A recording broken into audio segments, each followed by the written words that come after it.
You're making coffee. You look down. Your dog is already staring at you. And before you even notice, you're talking to him. You tell him you're tired, ask if he slept well, explain the rough day ahead. If you've never owned a dog, this looks insane. If you have one, you know it's involuntary. For years, people said the same thing. He's an animal. He doesn't understand you. Science just proved that's wrong. Talking to your dog every day physically rewires both of your brains. Not just his. Yours too. In the next few minutes, you'll see 5 things happening in his mind, and yours every time you speak to him. And point 4 will show you something about your own body you never expected. Dogs have lived alongside humans for over 15,000 years. In that time, they didn't just learn to survive next to us. Their brains evolved specifically to read us. What researchers are only now discovering is that this connection doesn't run in one direction. It runs in both. Every conversation you have with your dog is a two-way biological event. Number 1. His brain processes your words almost like a human's. Think about how you talk to your dog. You narrate your day. You ask him questions you already know he can't answer in words. Most people assume he's just reacting to your tone, the way you'd react to music. Happy voice, happy dog, angry voice, scared dog. Meaning has nothing to do with it. That was the assumption for decades. Here's the problem. It's wrong. A landmark study out of Eötvös Loránd University in Budapest put dogs inside an MRI scanner, fully awake and unrestrained, and played them recordings of praise in different tones. The results shocked the researchers themselves. Dogs process language in a way that closely mirrors the human brain. They use the left hemisphere to process the actual meaning of a word, and the right hemisphere to process its emotional tone. 2 separate systems, working together, just like yours. What does that mean for your kitchen conversation this morning? It means his brain wasn't hearing noise. It was doing active cognitive work, matching what you said to how you said it, in real time. This isn't a party trick. It's proof that every time you talk to your dog, you're exercising both sides of his brain at once. Not once in a while. Every single day, in your kitchen, in your car, on your walks. Think about what that actually means for the two of you. Every word you say is landing somewhere. He's not performing understanding to please you. He's genuinely decoding you, piece by piece, the same way a toddler learns to separate what you say from how you feel when you say it. That's not a small thing. That's a form of mental training happening completely by accident, just because you can't help but talk to him. And it explains something you've probably felt, but never had proof for. That strange sense that he just gets it. That he knows when something's wrong before you've said a word about it. He's not guessing. He's been building that skill every single time you've spoken to him, one conversation at a time, since the day he came home with you. And once his brain is that engaged with your voice, something else starts happening. His intelligence itself starts to change. Number 2, your voice is literally building his intelligence. Have you ever noticed that some dogs just seem sharper, more curious, more tuned in, even compared to dogs of the exact same breed? Most people assume that's genetics. Some dogs just got the smart genes. That's not the full story. There's a specific region in the canine brain called the supersylvian gyrus. It's tied directly to processing social signals and human voices. When a dog lives in a quiet home, or only hears mechanical commands like sit or stay, that region stays understimulated. Over time, that dog becomes more passive. Learning slows down. Problem solving gets weaker. But when you fold your dog into your daily narration, when you explain what you're doing, talk to him while you clean the house, tell him how your day went, that same region lights up with a constant flow of blood and glucose. You are, quite literally, waking up his biological curiosity, one sentence at a time. This is why owners who talk to their dogs constantly say the same thing. He almost feels human. He's just missing the words. That's not a sentimental exaggeration. That's a measurable neurological reality. Researchers at the University of British Columbia found that the average dog understands around 160 words, but dogs whose owners spoke to them consistently expanded that map dramatically, understanding over 250 words and implied commands. Every time you talk to your dog, you're handing him tools to navigate a world built by and for humans, a world he never chose and can't fully explain to himself. A dog who understands more of that world is a dog who carries far less stress, because the real enemy of a dog's mind isn't loneliness. It's uncertainty. And every sentence you speak to him is one less unknown he has to carry alone. That's already a lot. But what comes next isn't about him anymore. It's about you. If this is already changing how you see your dog, hit subscribe now. Because what you're about to learn next isn't just about him understanding you better. It's about what happens inside your own body when he does. Number 3. It's secretly therapy for you, not just him. Let's be honest about something. This bridge you're building doesn't only travel in one direction. Talking to your dog every day isn't just shaping his brain. It's one of the most powerful, most underrated forms of psychological therapy available to you.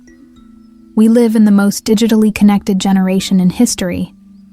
And somehow, we're also the loneliest.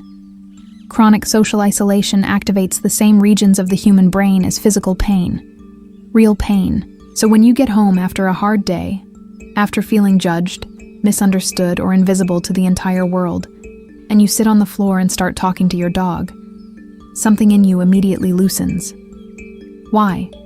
Because your dog is the one being on the planet who offers you what psychologist Carl Rogers called unconditional positive regard. He doesn't care that you made a mistake at work today. He doesn't care how much money is in your account, or whether you're crying or falling apart, or too tired to hold it together. He won't interrupt you with advice you didn't ask for. He won't judge the version of you that only comes out when no one else is watching. When you talk to your dog, you're externalizing your thoughts into a space with zero psychological risk. You're breaking the silence of loneliness without the fear of being rejected for it. Researchers at the University of Miami found that people who regularly talk to their pets show significantly higher emotional resilience and self-esteem than people living alone without an animal. Your dog doesn't speak your language, but he might be the best therapist you'll ever have, and he never once sends you a bill. Number 4. This is the hormone loop that rewires you both. Remember what I promised you at the start. This is the part that shows you something about your own body you never expected. What happens on a microscopic level while you're talking to your dog is close to a perfect biological dance. When you speak to him in a warm tone and hold eye contact, both of your brains start releasing oxytocin. That's the hormone behind love, trust, and secure attachment. You might already know that part. Here's what almost nobody knows. Researchers in Japan discovered this release doesn't happen in isolation. It creates a feedback loop between the two of you. When you speak to your dog with affection, his oxytocin spikes. Watching him relax and light up in response, your own oxytocin spikes right back, even higher, which makes you want to keep talking to him. It's a closed loop, a virtuous cycle running between two nervous systems at the same time. And high oxytocin does something else immediately. It shuts down cortisol production, the stress hormone, in both of you. That means every single morning, conversation with your dog is lowering your blood pressure, steadying your heart rate, and calming your nervous system, the same way a deep meditation session would. You are not talking to yourself when you talk to your dog. You are co-regulating your biology with another living being, in real time, without either of you realizing it's happening. This is why some of your clearest thoughts show up while you're rambling to him about your day. Your body is, quite literally, calmer than it was 5 minutes ago. Not because he understood every word, because your voice and his response to it physically changed your blood chemistry. That's not affection. That's not projection. That's two nervous systems, synchronized, every single day, through nothing more than your voice. Number 5. This is the 3-step voice protocol that changes how he feels. Everything you just learned means one thing. How you use your voice matters, not just that you use it. His brain responds very differently depending on the tone you choose. Some tones light up his reward system. Others can accidentally do the opposite. Here's exactly how to use your voice on purpose. Step 1. The engagement tone. Science calls this dog-directed speech. It's a slightly higher pitch than normal, with sharp rhythmic shifts and short phrases. A lot of people feel embarrassed doing this. They think they're babying the animal. They're wrong. A study published in Proceedings of the Royal Society B found that dogs, especially puppies and younger dogs, show immediate neural activation in response to this exact tone. High modulated frequencies light up his dopamine reward system. For his brain, that tone is the acoustic equivalent of being physically petted. Step 2. The calm anchor. This one is the opposite, and it's essential. When your dog is frightened, during a storm, fireworks, or when he picks up on your own anxiety in the room, never use that high, engaging tone. His brain can misread that rhythm as alarm. Instead, drop your voice low, slow, steady, slightly quieter than usual, with longer, more spaced-out sentences. Low, stable frequencies mimic the appeasement sounds mother dogs use in the den. Your voice becomes a biological anchor. His parasympathetic nervous system activates, and his heart rate comes down. You become his calm in the middle of the storm. Step 3. Narrating the pattern. This is the one that trains his intelligence long-term. Say the same phrases, in the same words, right before the same things happen. We're going to the kitchen. It's time to eat. I'm going to work. I'll be back soon. Say it the same way, every single day, and his brain starts building near-perfect prediction maps. Predictability is what erases separation anxiety. When he already knows what's coming, because you told him in your shared code, his mind relaxes. He feels in control of his own day. So here's what all of this actually means. Every time you talk to your dog, you're not just filling silence. You're shaping two brains and syncing two nervous systems at the same time. This isn't sentimentality. It isn't you projecting feelings onto an animal who can't feel them back.